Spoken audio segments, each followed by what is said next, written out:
You've entered Interstellar Chronicles. Close your eyes and drift into another world, a place where stars whisper forgotten names, where time folds and destinies collide across galaxies.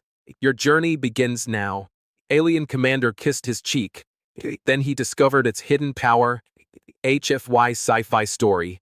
The galaxy thrums with ancient life, its civilizations older than Earth's molten core, their spires piercing nebulae like jade knives, their ships weaving through the void like silk threads on a cosmic loom. The Concordium, a fragile alliance of alien species, binds the stars in a delicate web of trade and truce. But humans are interlopers, scorned as soft-skinned dreamers with brittle bones and fleeting lives. To the galaxy's elite, the towering Kravar, their scales shimmering like molten copper, the crystalline Scyther, refracting light into prismatic cascades, the telepathic Valith, their minds humming with silent songs. Humanity is a curiosity, a fleeting whisper in the cosmic wind, weak, emotional, insignificant. Yet one man, an unassuming engineer named Elias Kane, was destined to rewrite that narrative. This is the saga of how a human stubborn heart forged a bond that shook the stars. A tale of courage, love, and defiance on the desert planet of Xyra, where sands sing under twin suns and the grand bazaar beats like a living heart. Xyra is a world of stark beauty and unrelenting harshness. Its surface a tapestry of dunes that shimmer under twin suns, one crimson, one gold, casting double shadows that dance across a landscape alive with subtle vibrations, as if the planet breathes.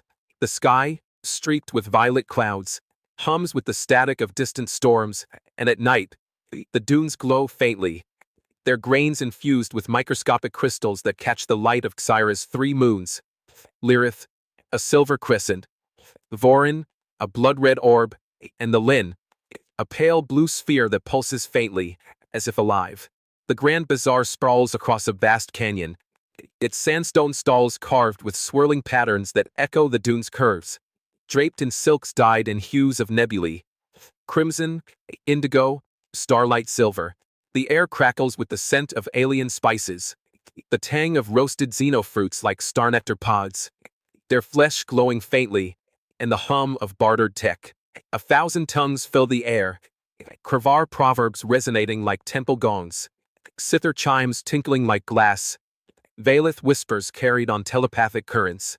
Stalls overflow with wonders, Scyther crystals pulsing with captured light, Valith orbs that hum with memories of distant worlds, Kravar blades etched with intricate designs reminiscent of ancient Chinese calligraphy, each stroke a tribute to honor and lineage.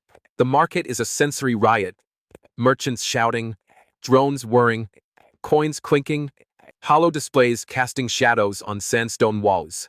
Lotus-shaped dumplings steam in Kravar tents, their dough infused with desert herbs that shimmer faintly, paired with alien teas brewed from oasis blues, their flavor sharp and floral, like jasmine laced with stardust.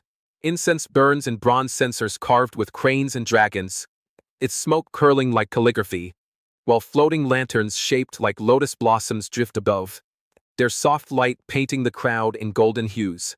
Street performers weave through the alleys, their Kravar zither blending with Scyther chimes to create a haunting melody that echoes off the canyon walls, while children, Kravar, Scyther, and Valith, chase glowing drones, their laughter a rare note of joy in the desert's embrace.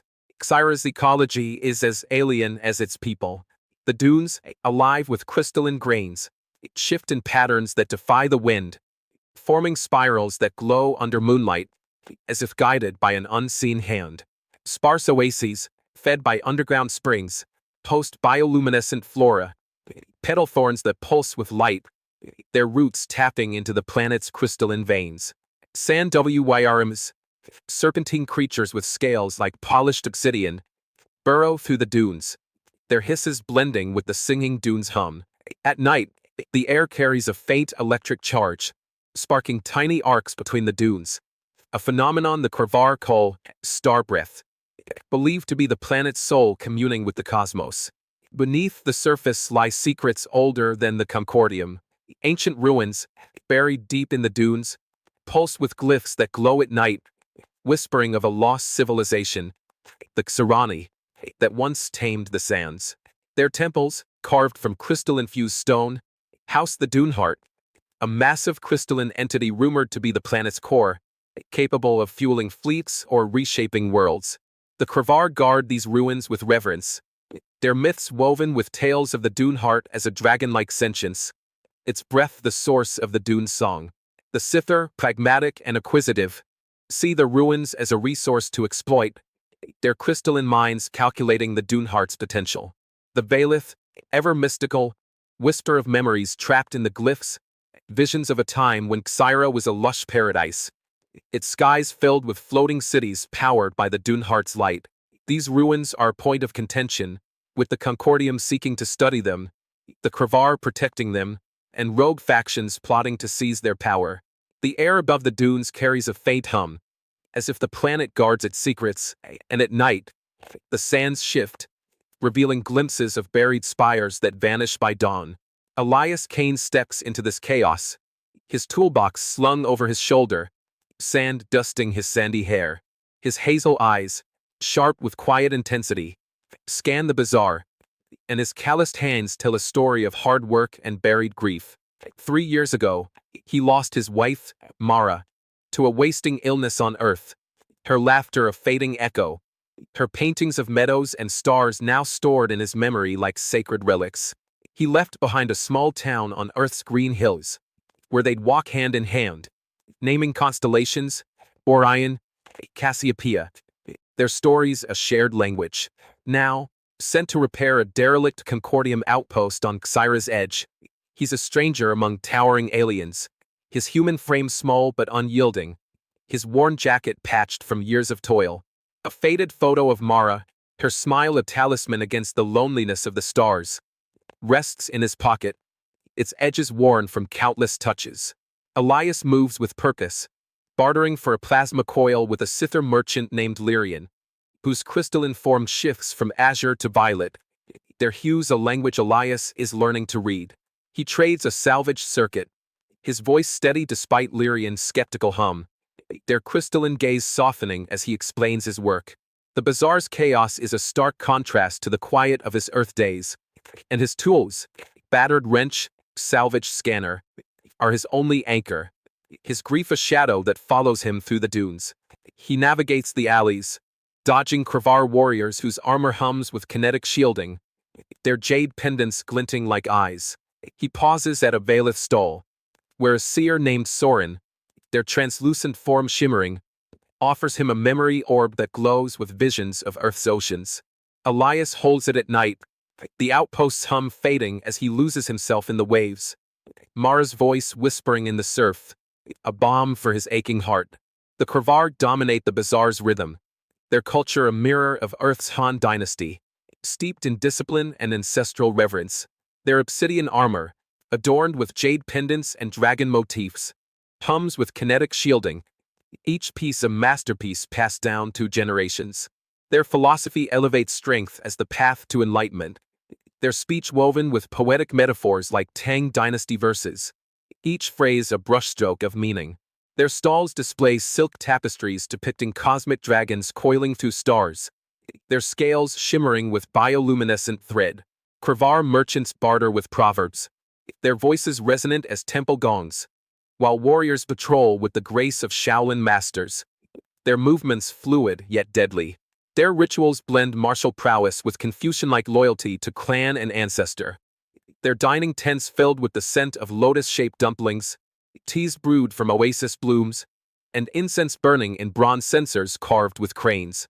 Their code of honor is rigid, their battles a form of art, their lives a testament to discipline. At the market's heart stands Commander Veritkar, a vision of lethal grace. 7 feet tall, her scaled skin shimmers like molten copper, her ember eyes burning with disdain. Her armor bears a jade pendant, a Kravar heirloom said to channel ancestral wisdom, its surface carved with lotus and crane motifs. Her movements flow like a Tai Chi master's, precise yet fluid, and her presence commands the crowd, her silk cape fluttering like a banner in the desert breeze. To her, humans are fragile as porcelain, their emotions a flaw to be purged. Her life has been one of battle and duty, her heart hardened by the loss of her clan in a war against the Sithir decades ago. She carries their names in her pendant: her mother, Varina; her brother, Tren; her father, Serith. A weight she bears alone, her ember eyes hiding a grief she never speaks. When Elias, bartering for a plasma coil at a stall piled with glowing circuits, stumbles into Vera, spilling her basket of lotus-shaped data crystals, she snarls, "Clumsy human, do you not see where you tread?" Elias, unfazed, kneels to gather the crystals, their cold surfaces glinting in his hands. He meets her gaze, unflinching despite her towering form. "Didn't mean to, Commander. Let me fix this." His voice is calm, but a spark of defiance flickers in it, making Vera's lip curl in amusement, her jade pendant catching the sunlight as she tilts her head. Her warriors laugh, a sound like grinding stone, but Elias hands her the crystals with a steady hand, his fingers brushing hers for a fleeting moment, sending an unexpected jolt through her. She pulls back, her scales shimmering, but her eyes linger on him, curious despite herself. He notices the pendant, its intricate carvings, and asks, "That means something special?" His question, simple but genuine, catches her off guard. She hesitates, her claws tightening around the basket. "It binds me to my ancestors," she says, her voice sharp but tinged with something softer. "You would not understand."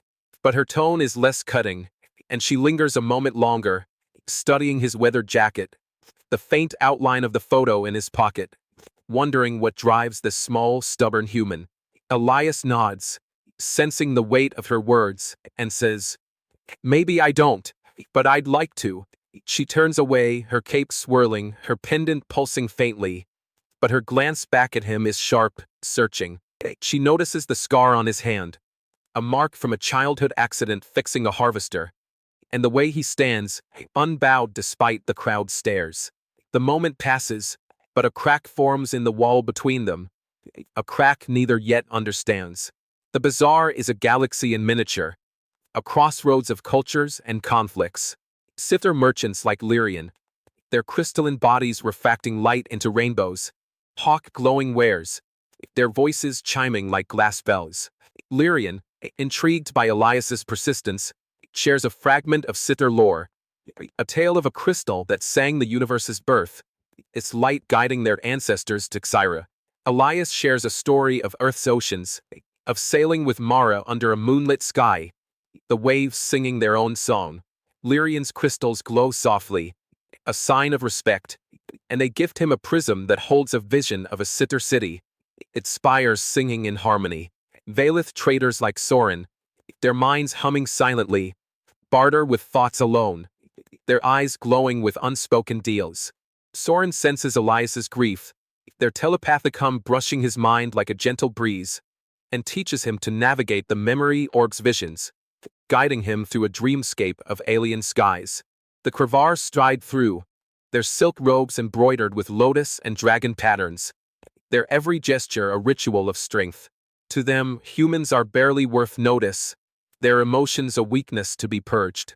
Elias Stowe is a puzzle, tasked with repairing the outpost's gravitic relay, a towering spire of alien tech battered by Xyra's sandstorms.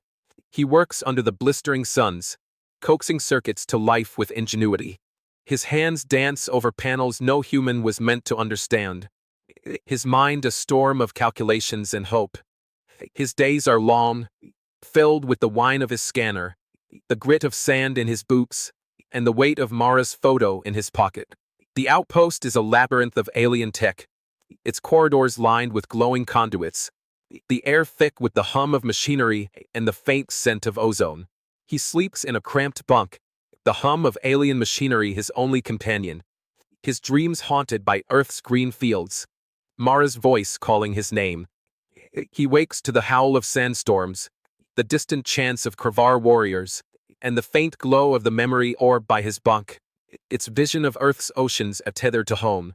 A Kravar smith named Torath, his robe adorned with lotus motifs, scoffs at Elias's primitive tools, a battered wrench and a salvaged scanner. Elias, undeterred, crafts a bypass from scrap, rewiring the relay's core to restore power to the outpost shields. The process takes hours, his hands blistered from soldering, his eyes stinging from the glare of hollow displays. He works through the night, the twin suns rising as he finishes, the shields humming back to life, the outpost spire glowing against the dunes. Torath, stunned, watches as the shields stabilize, his skepticism giving way to reluctant respect. "You are unexpected human," he says, his voice gruff, offering Elias a nod, a rare gesture from a Kravar. He shares a proverb about small streams carving great rivers, his claws tracing the air as if painting the words. Elias, wiping sweat from his brow, repeats the proverb back, his accent clumsy but earnest, earning a flicker of a smile. Torath offers him a small jade token, carved with a dragon, as a gesture of respect. Elias accepts it, tucking it into his pocket beside Mara's photo, feeling a warmth he hasn't known in years. Vera, overseeing security from a nearby ridge, watches through a HoloLens, her pendant glowing faintly as she zooms in on Elias, his face streaked with sweat and sand, his hazel eyes focused yet haunted. She begins to see him not as a human, but as a riddle she can't unravel. She wonders what fuels his persistence, what keeps him tethered to a world that scorns him. Their next clash unfolds during a bizarre festival, where Kravar warriors perform a ritual dance to honor their ancestors. Under a canopy of floating lanterns shaped like lotus blossoms, blades flash in a wushu-inspired ballet, their movements flowing like water, each strike a prayer to the past. The crowd hums with energy, aliens of a dozen species watching in awe, their shadows dancing on sandstone walls. The warriors' armor glints under the lanterns, their chants echoing like temple hymns, their blades weaving patterns that tell stories of ancient battles. The dance is a living tapestry, each movement a verse in a saga of honor and loss, the air thick with the weight of history. Elias, delivering repaired tech to a Kravar vendor named Drenver, stands at the edge, his toolbox at his feet, captivated by the dance's precision. He's never seen anything like it. The way the Kravar move, their strength tempered by grace, their blades singing through the air, their chants weaving a story of their people's resilience. When the dance ends, Elias claps, a human gesture of admiration, but the Kravar, with their rigid etiquette, interpret it as mockery. The crowd falls silent, the air thick with tension, lanterns flickering in the desert breeze. Vera strides toward him through the dust, her armor humming, her pendant swaying like a pendulum. "You insult our dead," she hisses, her voice sharp as a guandau's edge, her ember eyes blazing, her hand clenched as if to draw her blade. Elias, red-faced but steady, stands his ground in the sandy alley, the crowd parting around him. "I didn't mean to. Clapping means respect where I'm from. I was honoring your people." His voice is soft but firm, his hazel eyes locked on hers, unwavering despite the warriors looming behind her. He takes a step closer, his toolbox forgotten, and explains, his words simple but earnest. He tells her of Earth's customs, of clapping for performers, of honoring skill, of a concert he attended with Mara, the way the crowd's applause lifted the musicians, the memory tightening his throat. He speaks of a small-town festival, where people clapped for dancers under starlit skies, Mara's hand in his, her laughter bright. Vera hesitates, her scales shimmering as she studies him, her hand brushing her pendant as if seeking guidance. The crowd murmurs, but she raises a hand, silencing them. "You speak of respect, yet you know nothing of our ways," she says, but her tone softens, almost curious, as if she's seeing him for the first time. She steps closer, her shadow falling over him, and asks, "What is this respect you claim?" Elias elaborates, his voice steady despite the weight of her gaze, sharing a story of a craftsman on Earth who rebuilt a town after a flood, honored with applause. He tells her of Mara's paintings, how she'd blush when people clapped for her work, her smile brighter than the stars. Vera listens, her ember eyes narrowing, her claws loosening around her pendant. She shares a brief tale of her own, a Kravar ritual where silence honors the fallen, a contrast to his applause. She turns away, her cape swirling, but her glance lingers, her pendant pulsing faintly. The moment is a small thing, a misunderstanding, but it plants a seed.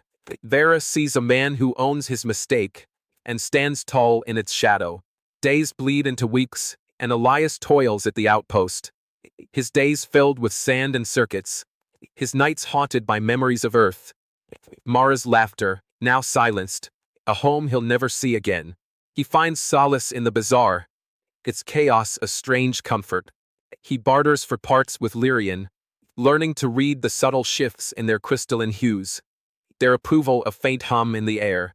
Lyrian shares more Sithar lore, speaking of a schism in their society, those who embrace the Concordium versus rogues like Virus, a Sithar defector who seeks the Duneheart for domination. Elias shares a story of Earth's engineers, of bridges built to defy storms, his voice warm with pride. Lyrian's crystals glow softly, and they gift him a prism that holds a vision of a Sithar city, its spires singing in harmony. He shares stories with Soren, who guides him through a memory orb's vision of a Baelith pilgrimage, their translucent forms weaving through a nebula. Elias learns Kravar phrases, their poetic cadence rolling off his tongue, and helps a Kravar child named Kale fix a broken drone, its wings buzzing as the child's eyes widen with gratitude. Elias kneels, showing Kale how to tighten a circuit, his hands gentle, his smile soft. Kale's mother, a Kravar weaver named Mira, offers him a silk cloth embroidered with a lotus, a token of thanks. He tucks it into his jacket, beside Mara's photo, and feels a warmth he hasn't known in years. Vera, patrolling the market, watches from afar, her warrior's discipline warring with curiosity. She overhears him comfort a young Sithar child, separated from its kin, with a gentle story about Earth's stars, his voice low and warm, painting pictures of constellations he once traced with Mara. The child's crystals dim with calm, and Vera's ember eyes narrow, her hand brushing her pendant. She wonders what makes this human so different, so resilient despite his fragility. Their paths cross again when Elias repairs Drenver's hollow display, its images flickering back to life with scenes of the Kravar homeworld's jade forests, their leaves glowing under alien skies. Drenver, gruff but grateful, offers him a cup of steaming alien tea, its flavor sharp and floral, like jasmine laced with stardust. Elias sips it, wincing at its bite, and Drenver laughs, clapping his shoulder. Vera, nearby, approaches, her armor gleaming under the lanterns. "You meddle with our tech," she says, her tone half accusing, half intrigued. "What drives a human to toil for strangers?" Elias sets the cup down, meeting her gaze.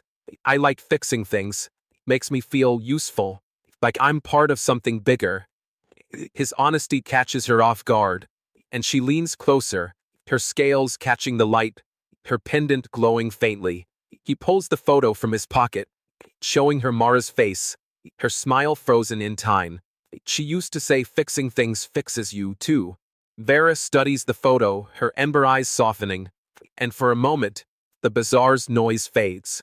She tells him of her clan's tradition, of how each pendant carries a piece of their ancestors' will, her voice low, almost reverent. Elias listens, his eyes on hers, and asks, "Do you ever feel them? Your ancestors?" She pauses, her claws tightening around her pendant, then nods. "Always." She shares a story of her mother, Verina, a warrior who died defending their homeworld, her name etched in the pendant's jade. Elias nods, his throat tight, and says, "I feel Mara sometimes too." In the quiet, the exchange is a bridge, fragile but real, and Vera feels the first stirrings of something new, a curiosity that borders on respect. A shadow looms over their growing bond. Karath Tvarn, a Kravar elder with scales faded to ash gray, harbors ambitions that threaten the outpost.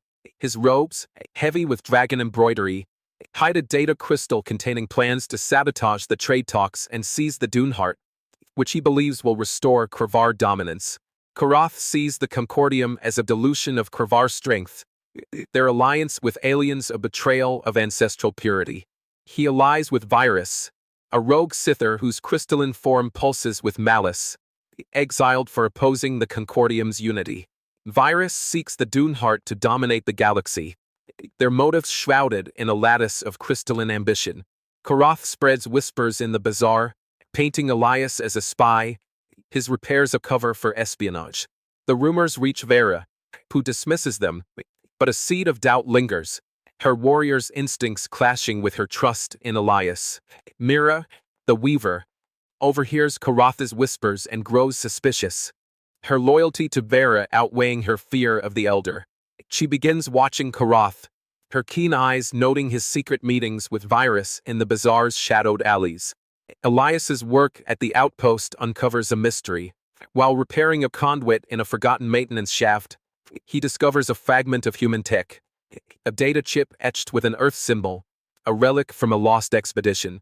The chip, when decoded, reveals logs of a human explorer named Lena Korsakov, who landed on Xyra centuries ago, before the Concordium's formation.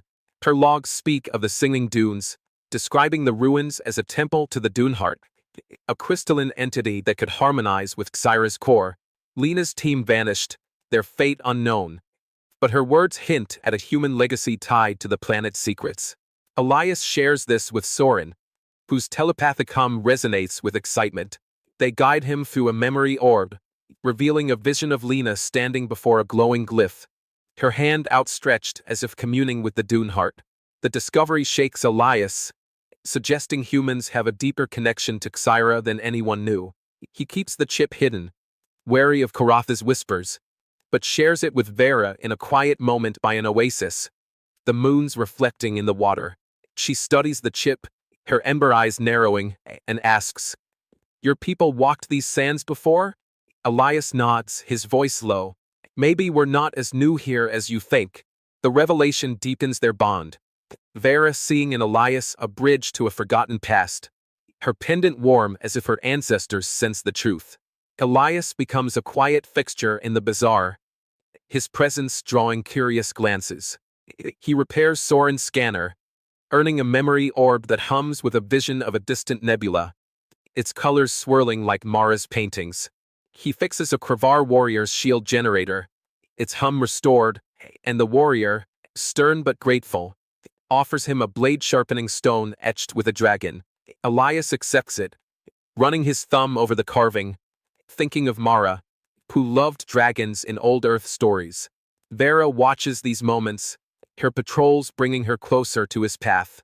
She sees him help Lyrian recalibrate a crystal array, his hand steady despite the alien tech's complexity. She overhears him tell a Kravar elder, not Karath, a story of Earth's engineers, of bridges built to defy storms, his voice warm with pride. The elder, skeptical but intrigued, shares a proverb about iron forged in fire, and Elias repeats it back in halting Kravar, earning a rare smile. Vera's ember eyes follow him, her pendant pulsing, her warrior's heart stirring with questions she can't voice. One evening, she finds him at a stall, tinkering with a broken hollow lantern. He fixes it, its light flaring to life, and she steps closer, her shadow falling over him. "You are persistent," she says, her voice softer than before. "Why do you care for our world?" Elias looks up, his hands still on the lantern. "Because it's where I am now, and it's worth saving." His words, simple but heavy, linger in the air, and Vera feels her pendant warm against her chest, as if her ancestors listen. She tells him of her duty, of the weight of leading her people, of the fear of failing them. Elias listens, his eyes steady, and shares his own fear, of losing himself to grief, of forgetting Mara's voice. Their words weave a fragile bridge, their differences softening under the weight of shared vulnerability. They sit together at the stall, the lantern's light casting soft shadows, and Vera asks about Earth, about the green fields he speaks of. Elias tells her of meadows where he and Mara would lie, counting stars, her laughter brighter than the sky. He describes a festival where they danced under lanterns, her hand in his, the memory so vivid he can almost feel her touch. Vera shares a tale of her homeworld's jade forests, where she trained as a child, her mother's voice guiding her through the trees. teaching her the blade song. Their stories intertwine, a tapestry of loss and hope, and Vera feels something shift within her, a curiosity that edges toward something deeper. They walk the bazaar at dusk, her towering form shielding him from the crowd, his laughter easing her warrior's tension. When a sandstorm traps them in a sheltered alcove, they sit close, her scales cool against his warmth, their silence a language of its own. She tells him of her clan's fall, her voice heavy with loss. He shares his grief, the photo in his pocket a weight he carries. Their hands touch, her claws gentle against his skin, and the air hums with unspoken promises. One night, under Xyra's moons, she teaches him a Kravar dance, her movements guiding his, their steps awkward but earnest, their laughter echoing under the lanterns. He stumbles, and she catches him, her hands steady, her ember eyes soft. "You are no warrior," she teases, but her voice is warm, her pendant glowing faintly. Elias's discovery of Lena's chip leads to a revelation. In a hidden outpost chamber, he finds a sealed crate marked with Earth symbols, containing artifacts from Lena's expedition, a journal, a holomap, and a fragment of Xarani crystal pulsing with faint light. The journal details Lena's encounter with the Duneheart, describing it as a sentient entity that communed with her, revealing visions of Xyra's past as a verdant world. Lena's team, she wrote, was betrayed by a Sither ally, their fate sealed in the ruins. The holomap points to a hidden human colony, long abandoned, buried beneath the dunes. Elias shares this with Soren and Lyrian, who confirm the ruin's significance through Valith memories and Sither lore. Soren's visions show a human figure, possibly Lena, standing beside a Kravar, suggesting an ancient alliance. Lyrian reveals that Virus, their rogue kin, seeks to corrupt the Duneheart, turning its power into a weapon. Elias, driven by Lena's legacy, vows to protect the ruins, feeling a connection to Xyra he can't explain. He shares the journal with Vera by the oasis, the crystal fragment glowing between them. "Your people and mine," he says. "We were here together once." Vera, her pendant warm, nods, her ember eyes searching his. "Then we honor them together." The moment binds them, their shared purpose a spark in the desert night. A new threat emerges. Terran, a Kravar rebel from a rival clan, challenges Vera's leadership, believing her softened by Elias. Terran, her scales a deep bronze, leads a faction that aligns with Korath, seeking to seize the Duneheart for Kravar supremacy. She confronts Vera in the bazaar, her blade drawn, accusing her of betraying their ancestors. "You kneel to a human," Terran spits, her voice sharp as a guandao. Vera, steady, replies, "I kneel to strength, not species." The confrontation draws a crowd, the air thick with tension, lanterns flickering. Elias, nearby, steps forward, his voice calm but firm. "She fights for all of us." Terran scoffs, but the crowd's murmurs shift, some nodding at Elias's words. Vera's pendant glows, as if her ancestors approve, and Terran retreats, her eyes promising vengeance. Mira, watching, warns Vera of Terran's alliance with Korath and Virus, their plan to awaken the Duneheart nearing completion. The outpost faces crisis when Virus and the Sither rogues sabotage its power grid during a sandstorm that howls like a wounded beast. The facility shudders, lights flickering as a plasma conduit ruptures, threatening to flood it with lethal radiation. Elias, already in the reactor chamber, seals himself inside to contain the breach, knowing it might kill him. His hands shake as he works, the radiation burning his skin, but he thinks of the outpost's crew, Sither, Valith, Kravar, and Vera, her ember eyes haunting his thoughts. He reroutes power through makeshift relays, his vision blurring, sweat beading on his brow, the photo in his pocket a reminder of why he fights. Vera, leading the evacuation through sand-choked corridors, sees his name on the roster and freezes, her heart lurching in a way her training never prepared her for. Through the comms, Elias's voice crackles, calm despite the danger. "Commander, get everyone out. I've got this." His words are steady, but his breath is ragged, the radiation searing his lungs. Vera, torn between duty and an unfamiliar ache, pounds on the sealed door, her fists denting the metal. "You'll die, human!" she roars, her voice breaking like a storm, her pendant glowing as if her ancestors scream for her to act. "Maybe," Elias replies, his tone laced with grim humor, "but I'm stubborn like that."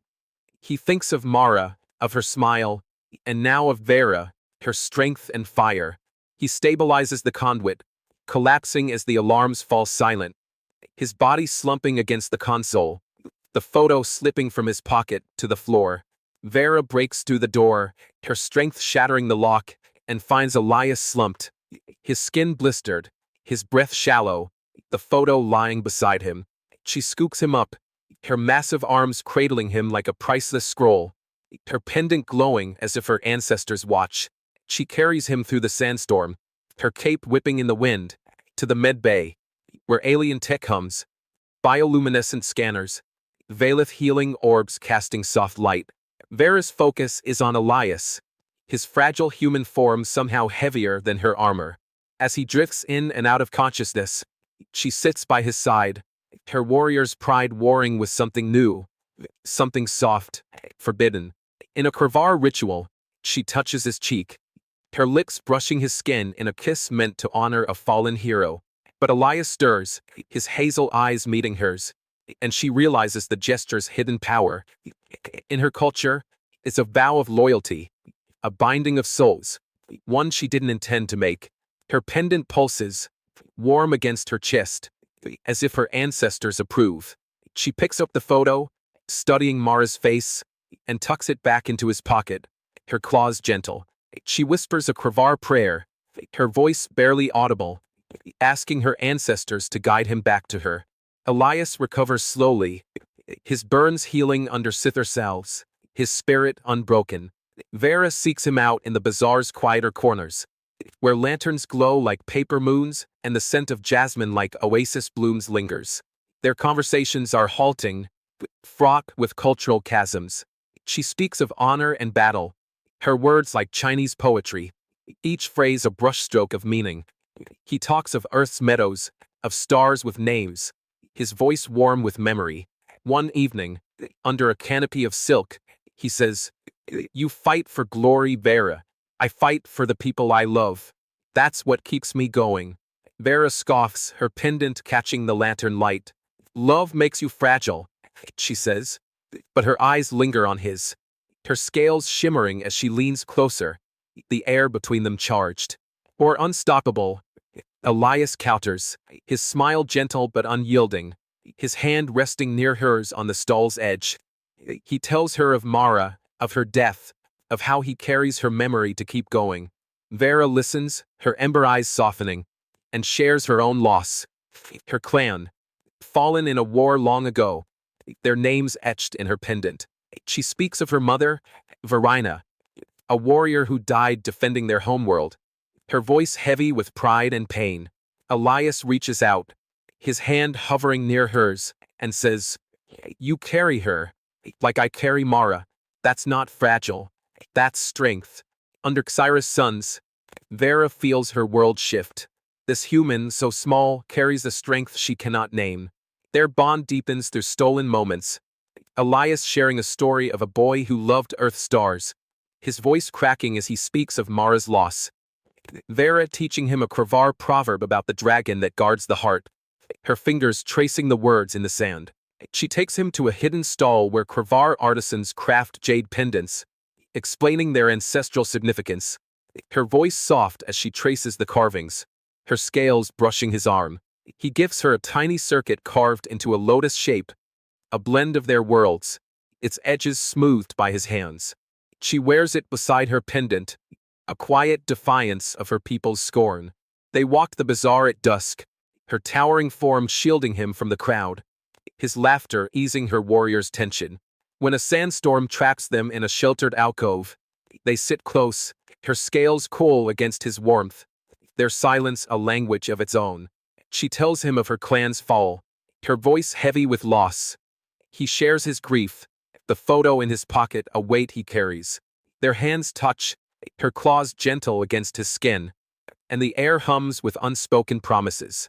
One night, under Xyra's moons, she teaches him a Kravar dance, her movements guiding his, their steps awkward but earnest, their laughter echoing under the lanterns. He stumbles, and she catches him, her hands steady, her ember eyes soft. "You are no warrior," she teases, but her voice is warm, her pendant glowing faintly. Mira's discovery of Karatha's data crystal unveils his conspiracy. She alerts Vera, who confronts Karath in a sandstone hall lit by floating lanterns, their dragon-embroidered robes swaying as she accuses him. "You would betray our people for power?" she demands, her blades sheathed but her voice sharp as steel, her pendant glowing as if her ancestors judge him. Karath sneers, his scales dull with age but his eyes sharp with ambition. The Concordium weakens us. The Dune heart belongs to the Kravar. He points to Elias, standing at Vera's side, his arm bandaged. "This human poisons your judgment." Vera, steady as jade, replies, "He taught me judgment. Strength is in sacrifice, loyalty, love." Her words carry the weight of a poet's oath, her pendant glowing as if her ancestors nod in approval. The elders, gathered in the hole, fall silent, their eyes flickering to Elias. He speaks, his voice quiet but firm, telling of humanity's resilience, of how love drives them to impossible feats. He shares a story of Earth's history, of people who built wonders against all odds, his words weaving a bridge between their worlds. The Kravar listen, their blades still, their chants fading. Karath, exposed, is stripped of his rank, but Virus and Terran remain a threat, their alliance plotting to awaken the Dune heart. The turning point erupts when Virus and the Sithir rogues attack the bazaar, aiming to disrupt trade talks and seize the ruins. Sand swirls as drones descend, their crystalline forms glinting like knives, their energy blasts scarring sandstone stalls. Vera leads the defense, her blades a whirlwind, her movements a deadly Shaolin dance, her pendant glowing like a beacon. Elias, no warrior, grabs a fallen Kravar rifle, its weight unfamiliar but his resolve firm. He fights beside her, dodging blasts that shatter stalls, his shots wild but determined. The bazaar becomes a battlefield, silks burning, lanterns crashing, aliens fleeing in panic. A Sithir drone targets Vera, its blade gleaming, and Elias dives in its path, taking a grazing wound across his arm. She pulls him behind a collapsed stall, her voice breaking. "Why? You're no soldier. Because you're worth it?" He gasps, blood staining his shirt, his eyes locked on hers, burning with a fierce, quiet love. Vera sees the truth. Humanity's strength is in their hearts, hearts that can love so fiercely, they defy death. The battle rages, stalls collapsing in flames, sand swirling like a dragon's breath. Elias, wounded, spots a rogue command drone directing the assault, its crystal core pulsing above the market. He guides Vera through the chaos, using his tech skills to hack its systems from a stolen Kravar datapad, his fingers flying despite the pain. Vera fights off attackers, her blades carving a path, her pendant glowing as if fueled by her fury. They reach the drone's landing platform, a sandstone spire amidst the chaos. Elias overloads its core, the explosion rocking the bazaar, sending a shockwave that scatters the rogues. Vera shields him as debris rains down, their breaths mingling in the dust-choked air. She presses her forehead to his, a Kravar gesture of trust, her scales cool against his fevered skin. "You're a full human," she whispers, but her voice trembles with something deeper, her pendant warm against her chest. The conflict escalates when Virus activates a beacon in the ruins, awakening the Duneheart's hum, a low vibration that shakes the sands. Elias, with Soren's help, decodes Lena's chip further, revealing a map to the ruins' core. He proposes a desperate plan: infiltrate the ruins and disable the Duneheart before Virus can harness its power. Vera, trusting him fully, leads a team through the dunes, Elias at her side, his arms still sore but his resolve ironclad. They navigate a labyrinth of glowing glyphs, the air thick with the Duneheart song, a melody that resonates in Elias's bones, reminding him of Mara's lullabies. Virus confronts them, their crystalline form towering, their voice a chime of menace. The Dune heart is mine, they declare, unleashing drones that swarm like locusts. Vera fights like a dragon, her blades a blur, her pendant glowing like a star. Elias, limping, reaches the core, a massive crystal pulsing with light, its surface etched with glyphs that mirror Lena's chip. He hacks its systems, his hands shaking as he reroutes power, guided by Lena's logs. A drone lunges, its blade grazing his side, and he stumbles, blood seeping through his jacket.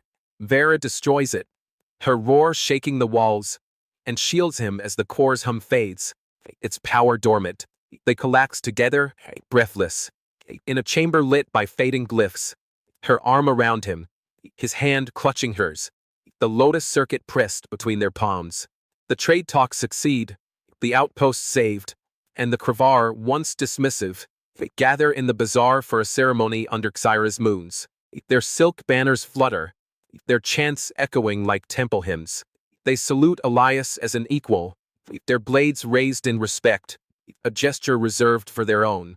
Vera, defying tradition, kneels before him in the sand, not as a warrior, but as a woman in love. "You've changed me," she whispers, her ember eyes soft, her pendant warm against her chest, the lotus circuit gleaming beside it. "You've changed everything."